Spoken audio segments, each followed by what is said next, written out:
But I was only 11 when Father was killed.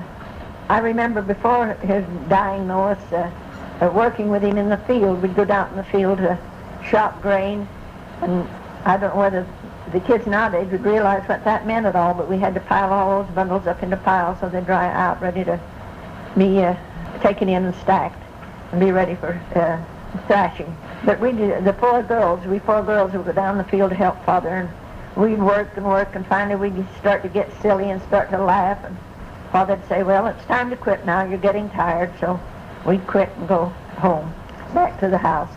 And I remember riding the derrick horse. His father was a stacker, he was on the stack to stack the hay, and little things like that that I remember about Father before he was killed.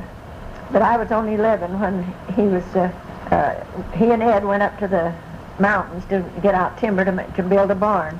And when they were coming back, Ed came ahead of him, and he came down and told Mother that Father'd be bound soon, and she started supper.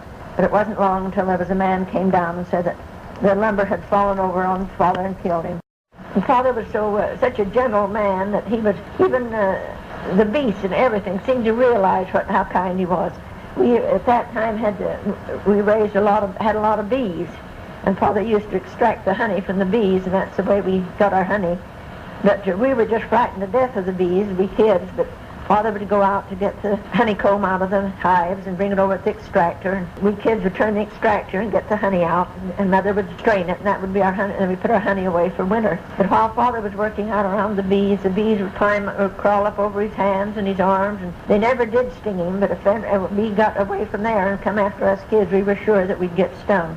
I remember one morning, we got up and got ready to go to church. Of course, in those days, we just had one outfit.